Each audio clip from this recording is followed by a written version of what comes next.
Fala pessoal, bem-vindos ao Geografando, o canal onde nos utilizamos da geografia para compreender o mundo. Hoje, parte 2 do vídeo, né? Já na sequência das nossas discussões, íamos discutindo lá o vídeo do professor Vladimir Safatli, tentando entender o que é toda essa questão da guerra híbrida, dando uma resposta sobre suas indagações, sobre as questões que ele colocou. E como dito, esse segundo vídeo seria para trazer as respostas do professor Andrew Coríbico. Eu nunca soube falar o nome desse autor, não sei se é Coríbico, Córico, não sei, né? Mas é um nome, né, mais difícil de pronunciar, né? Mas o autor aí do Guerras Híbridas, professor lá na Universidade de Moscou, um dos grandes ideólogos da geopolítica russa, inclusive, né? Tem grande contato ali com o pessoal do governo russo, é muito importante na terra, inclusive como um guia de tomada de decisões na Rússia, né? Então, como eu disse, né, aquele debate na Faculdade de Filosofia, ele acabou pendendo para esse lado, mas não era um debate só sobre isso, e como a gente chegou no termo guerra híbrida, e como várias questões foram colocadas, né, diante desse autor, eu achei que seria justo, interessante, até para o debate, que essas questões fossem enviadas ao próprio autor, né, para a gente ver mais ou menos o que ele pensa a respeito das críticas que foram feitas. Não foram respostas longas, né, mas foram respostas que eu acho que já nos dão uma elucidação do caminho, né, ele foi muito gentil nas respostas. Eu mandei os e-mails, a gente trocou e-mails em inglês, né, mas eu traduzi esses e-mails para que a gente pudesse conversar, e vocês sabem, né, tentei traduzir o melhor possível, mas sabendo que toda tradução é uma traição, mas nesse caso serve para os nossos fins, não é nenhum livro, né? Muito bem, vamos então ver as respostas do professor Andrew, né, a quem eu vou me referir daqui para frente. Então, segue aí o e-mail, né? Então, eu mandei esse e-mail aí no final de ano, com alguma das indagações, mandei para outros pensadores, até para o Byung-Chul Han, quem sabe um dia ele nos responda algumas questões aí. Mas vamos já direto para o e-mail, olha lá. Então, eu disse, olá, professor Andrew Coríbico, como vai? Me chamo Leonardo Mendonça, sou escritor e professor de Geografia e Filosofia no Brasil. Entre em contato com o senhor para tirar algumas dúvidas a respeito do seu conceito de guerras híbridas. Recentemente tivemos no Departamento de Filosofia da USP, São Paulo, Brasil, um debate sobre junho de 2013, momento onde tivemos uma série de levantamentos anti-governo. Sobre esta ocasião, há um debate entre dois grupos distintos que, por um lado, admitem o conceito e o fenômeno das guerras híbridas e, de outro, criticam o conceito e o fenômeno. Sobre este respeito, um importante professor do departamento com grande reputação apresentou 4 críticas sobre a obra. Claro que eu não iria dizer, né, o professor, então, mas claro que já sabemos que é o professor Vladimir Safatli que trouxe algumas questões aí, né, mas acho indelicado, né, mandar isso para o professor já dizendo quem foi e tal, mas com uma maneira de observar as respostas dele, né, enviei como professor qualquer, né. Como eu, junto a um grupo de professores, estamos elaborando um pensamento a respeito dessas críticas, pensei em direcioná-las a você. De fato, né, principalmente eu e meu amigo João, né, a gente tem debatido muito sobre essas questões, mas isso geralmente vai acabando aglutinando outras pessoas, né? Então, continuando lá. Em muitos sentidos, sua obra já explica grande parte dessas questões. No entanto, gostaria de ouvi-los, se possuir um tempo para me responder, a respeito diretamente sobre estas. Né? Ou seja, eu sei que grande parte do que ele já escreveu já, de alguma forma, revelou alguns caminhos, né? Mas eu queria que ele desse respostas diretas. Em muitos sentidos, sua obra já explica grande parte dessas questões, enfim, como eu disse, né? As críticas se resumiram em o conceito de guerra híbrida considera que intervenções internacionais criam contradições internas e não que as guerras híbridas aumentam os conflitos a partir de contradições já existentes. Bom, isso daí foi a questão que o professor Vladimir Safatli colocou lá no Opera Mundi. Vou deixar para vocês o link aqui na descrição do vídeo, né? Vocês vão ver, ele elabora essa crítica a respeito das guerras híbridas, né? Ou seja, que elas criam contradições internas e não que aumentam conflitos que já existem, né? 2, o conceito não traz nada de novo, uma vez que, historicamente, as potências internacionais sempre buscaram enfrentar a esquerda no mundo a partir dos mais diversos métodos possíveis. Então, isso aí a gente viu que foi uma crítica que apareceu muito no vídeo, né? A partir do Safaf. 3. O conceito serve quase sempre para um álibi ou como um álibi para governos que não querem assumir sua culpa perante suas próprias contradições internas. Também foi colocado pelo Safatli, né? Quer dizer, os governos, eles... não, foi guerra híbrida, por isso que deu tudo errado. Seria nesse sentido, os governos servem mais como um álibi do que como para apresentar um fenômeno. 4. Não conseguimos localizar quando se iniciam as guerras híbridas. Então, quando que se inicia essa guerra híbrida? Também foi uma questão colocada pelo Safatli. E, por fim, agradeço o tempo do senhor, ficaria muito grato caso dispusesse um momento do seu dia para nos fornecer essas valiosas respostas. Desde já agradeço, professor Leonardo. Então ele respondeu lá: Olá, professor Leonardo, obrigado por entrar em contato, agradeço sinceramente. Responderei brevemente as suas perguntas, porque eu estou muito ocupado agora no final do ano. E, de fato, era quase ano novo e eu estava lá igual um doido mandando pergunta para ele. Então vamos lá. Primeiro, então, sobre a questão que eu coloquei, o conceito de guerra híbrida considera que intervenções internacionais criam contradições internas e não que as guerras híbridas aumentam os conflitos a partir de contradições já existentes. A resposta: bom, este conceito, este é um tipo de argumento do tipo o ovo e a galinha, né? O ovo e a galinha. Em que existem argumentos convincentes a favor de quem veio primeiro. No meu paradigma, as guerras híbridas são caracterizadas por atores externos que exacerbam contradições pré-existentes. Bom, isso daqui é o que eu falei no vídeo inteiro anterior, é o que eu vi que mais faltou na análise do Safatli. Ele realmente não conhecia o conceito nesse sentido. Né? Nunca o conceito falou que cria contradições, nunca o autor pensou o conceito assim, mas que ele usa contradições pré-existentes. Após o que assumem uma nova vida ao serem transformadas em armas, ou seja, contradições pré-existentes podem ser estimuladas a ponto de intervenções indiretas, como a gente vem discutindo.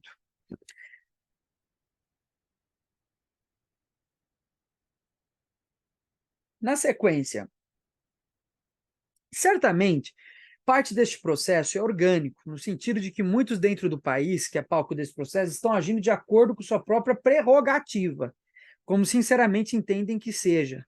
Mas seus pensamentos, ações e métodos organizacionais também podem ser influenciados do exterior, sem mencionar que são financiados direto ou indiretamente por fontes estrangeiras.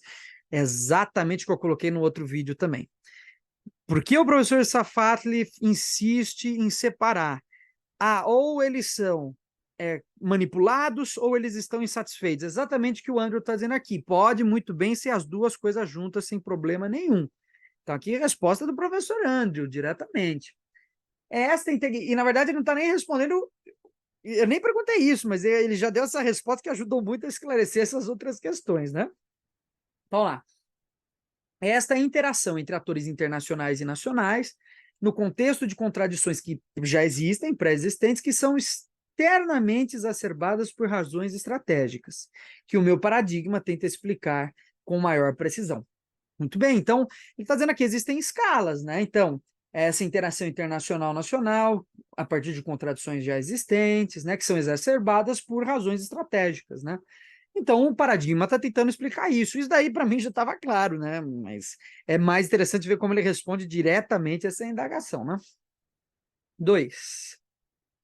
A exacerbação externa das contradições pré-existentes não é nada novo, mas o meu paradigma, então, na verdade, é bom voltar lá para a gente ver a questão, né? 2. O conceito não traz nada de novo, uma vez que, historicamente, as potências internacionais sempre buscaram enfrentar a esquerda no mundo a partir dos mais diversos métodos possíveis. Então, se traz algo de novo ou não.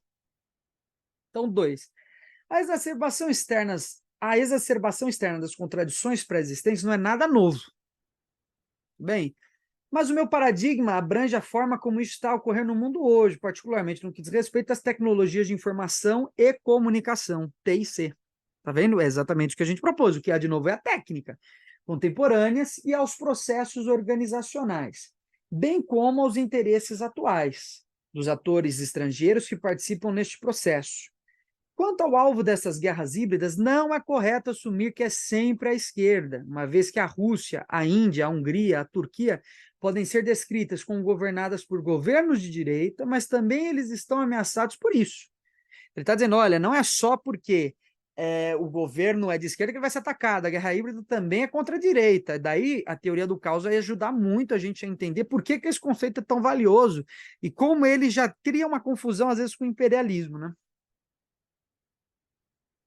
Muito bem. Além disso, esses mesmos processos organizacionais de TIC podem ser aplicados pelo Estado e ou pela sociedade civil visados para reunir o apoio público contra as revoluções coloridas iminentes, como parte das suas estratégias de segurança democrática, depois de esses métodos terem proliferado tão descontroladamente em todo o mundo nos últimos anos. Então, olha lá, muito bem, para reunir apoio público contra essas revoluções. É exatamente o que eu também falei no vídeo passado. Entender o conceito de guerra híbrida é para se preparar contra ele. Porque o Vladimir, como colocou, foi: não, se você fala que existe guerra híbrida, então ninguém mais quer sair de casa, porque eu vou eleger o Bolsonaro, vou eleger não sei. Não é isso. É você saber que existe, para que isso crie uma situação, uma estratégia, né, de segurança democrática para conter esse tipo de movimento. A esquerda, nas suas particularidades e movimentos, não necessariamente governamentais, muitas vezes não tem força, mas institucionalmente, se a esquerda está no poder, a gente tem uma chance de tentar, como o Flávio Dino está tentando agora, fazer uma lei mais agressiva, uma lei mais contundente quanto às práticas de legalidade, crimes cibernéticos e por aí vai. Lembrar o Flávio Dino, ele disse no Roda Viva, na entrevista que ele deu, que hoje a ameaça mundial dessa nova Guerra Fria em que vivemos não é a ameaça nuclear, mas a ameaça cibernética. Ele está com total razão. E talvez esses grandes dirigentes que estão lá no topo consigam enxergar isso melhor do que a gente. Muito bem, ponto 3, olha lá. Então ele diz, 3. O conceito serve, então, perguntando, questionando, quase sempre como um álibi para governos que não querem assumir sua culpa perante suas próprias contradições internas. Então ele vai lá e responde. A segurança democrática, que é como chamo o meu conceito que visa defender o modelo nacional de democracia de um país contra ameaças externamente exacerbadas, baseia-se na implementação de políticas pelos governos que melhorem genuinamente a vida do seu povo e reduzam as contradições pré-existentes. Cada deficiência ou fracasso pode ser explorado por atores estrangeiros antes de sua agenda estratégica, o que o precedente mostra que acaba por agravar essas mesmas contradições e criar um número ainda maior de problemas para a maioria da sociedade. Então, pode ser explorado por atores estrangeiros antes de sua agenda estratégica, o que o precedente mostra que acaba por agravar essas mesmas contradições e criar um número ainda maior de problemas para a sociedade. Ou seja, mesmo quando usado como um álibi, isso não é visto com bons olhos, isso pode acabar prejudicando ainda mais, né? Embora seja verdade que alguns governos, como o do Paquistão, que substituiu o antigo primeiro-ministro Imran Khan, tiram partido das preocupações com a guerra híbrida por razões políticas de interesse próprio, em detrimento dos interesses legítimos do povo, esses exemplos não devem ser usados para desacreditar a guerra híbrida, ameaças e processos relacionados em geral. Quer dizer, não é porque um governo, e a mesma coisa de novo, não é porque um governo se apoiou na guerra híbrida como um álibi que ela não exista, ou que ela não possa ser identificada a partir de uma estratégia de segurança democrática. E a mesma coisa ocorre ali, como ele diz anteriormente, isso pode ser prejudicial à democracia, né? Então, cada deficiência ou fracasso a gente pode explorar, né, por meio dessa agenda estratégica, que pode agravar ainda mais as contradições de uma sociedade, não é? Então, eu desacreditar, dizer, não, a guerra híbrida de fato não existe, é só um álibi, pode prejudicar a situação. E, por fim, a questão foi, né, 4, não conseguimos localizar quando se iniciam as guerras híbridas. Então ele diz, o meu livro compara especificamente os casos sírio e ucraniano, devido às suas semelhanças em termos de como as revoluções coloridas se transformam em guerras não convencionais em busca de interesses estratégicos ocidentais em cada um. Mas o processo mais amplo de atores externos, exacerbando contradições pré-existentes numa sociedade estrangeira em busca de seus próprios interesses é eterna. Muito bem. Então, olha lá, mas o processo mais amplo de atores externos, buscando contradições pré-existentes numa sociedade estrangeira, é eterno, mas daí sempre vai existir, né? A primeira revolução, então, quer dizer, ele está dizendo, isso daqui sempre existiu como forma de intervenção, como o Safatli dizia, buscar, como a geopolítica sempre vai buscar os atores mais poderosos e estabilizar os mais fracos, sempre existiu, isso é eterno. Mas é agora, pensando a guerra híbrida, mais especificamente, que não é só uma intervenção qualquer, mas que pressupõe todas essas tecnologias da informação. Então ele diz lá, A primeira Revolução Colorida é popularmente considerada a bulldozer na Sérvia, mas pode-se argumentar que tais elementos estiveram presentes na União Soviética de 1989 a 91, especialmente nos países bálticos. Até a questão que a gente quer levar para ele agora é se o neoliberalismo que ocorre ali nos anos 90, isso daí foi brilhantemente proposto pelo meu amigo João, se o neoliberalismo ele não seria também uma forma de guerra híbrida, e se não estaria atuando como uma guerra híbrida durante todos os anos 90, né, no governo Boris Yeltsin, por exemplo, na Rússia. Poderia ser esse o caso, né? Muito bem, continuando lá. Voltando ainda mais atrás, alguns poderão dizer que o golpe de Estado iraniano de 1953 também se assemelhava a isto, devido aos protestos armados apoiados pela CIA. Né? Lembrando lá, então, ele está fazendo aqui referência à Operação Ajax, no Irã. Né? Porém, nenhuma delas levou à guerra, guerras não convencionais, que é especialmente do meu paradigma. Mas isso não significa que não fossem guerras híbridas em menor grau, de acordo com o meu modelo geral. Então ele está dizendo que é uma questão que eu também acho importante, não importa quando começou. Sabe, o Marx não se importava quando começou o período escravista, até porque isso é uma coisa muito ainda de uma espécie de positivismo, de uma lógica tradicional, de querer, começou aqui, terminou lá. O mundo não funciona assim, não é? Começou aqui, terminou lá. As coisas vão se aprimorando. E agora o que ele está trazendo como paradigma para a guerra híbrida é evolução colorida e intervenção indireta. Tem essas duas coisas, a guerra híbrida. Mas se voltarmos mais atrás, em menor grau, a gente pode ver ali a Revolução Colorida, já ali na Operação Ajax, alguma coisa nesse sentido. Então, não importa quando começou, sabe? São questões irrelevantes. Agora, a gente pode pensar momentos, periodizações, sim. Agora dizer, começou em 1993 com ação, não importa, sabe? A gente pode identificar períodos. Um período seria interessante, que a gente pode trazer em próximas discussões para o canal, é como a guerra híbrida está extremamente relacionada com o neoliberalismo. E como a guerra híbrida, ela tem outras dimensões, outras ramificações que nós precisamos explorar. Mas, de um modo geral, não importa muito. A gente vê, ele fala, em menor grau pode ter sido ali, mas o que a gente acha mais certo é a Revolução Bulldozer na Sérvia, e está certo. Né? Tendo esses elementos e chamando atenção para as tecnologias da informação e comunicação, acabou. Não é? Então, eu acho que foi essa questão que ficou faltou um pouco no debate, uma espécie de atenção epistemológica. Né? Um cuidado em falar, pô, não, mas o autor pensou o quê? Sei que tem outros autores que pensam a guerra híbrida, mas pelo que eu vi, ficou faltando entender o que ela é de fato. E acho que ninguém que estava ali assistindo entendeu. Os que aplaudiram, os que riram, né? Que para mim não é nenhum problema, acho que faz parte do debate. Né? Mas acho que estava todo mundo ali querendo mais a atenção do professor do que de fato entendendo o que estava sendo proposto para debate. E é por isso que eu estou vindo aqui trazer um pouco mais essa discussão. Então, o professor, o resto da mensagem foi, na verdade, eu agradecendo, ele me agradeceu de novo, pediu que mantivesse contato, que vai ser uma ótima oportunidade manter contato com o professor Andrew, porque é oportunidade para trazer novas questões, para propor novos debates, para pensar novas discussões.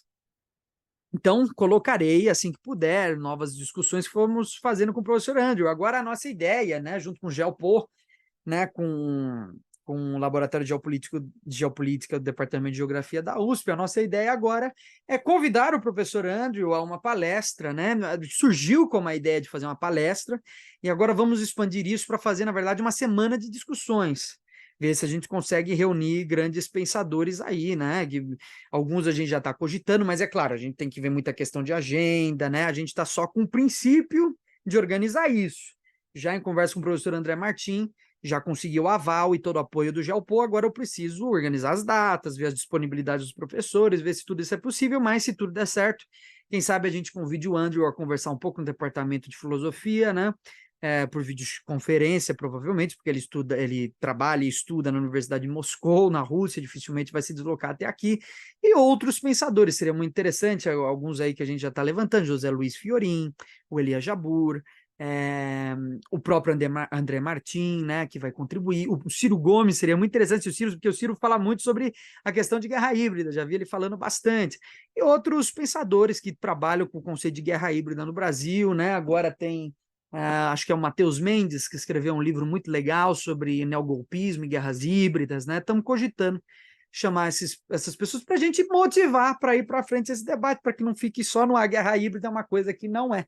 Né? Inclusive o professor Vladimir Safar, ele será convidado a compor a mesa, porque a gente não quer uma mesa de defesa da guerra híbrida, mas de confrontos, de confrontações, de isso e aquilo, né? de discussão. É isso que movimenta a nossa universidade. Bom, essa é a resposta do professor Andrew sobre nossas indagações. Acho que muito rememora tudo que a gente já falou na parte 1 desse vídeo.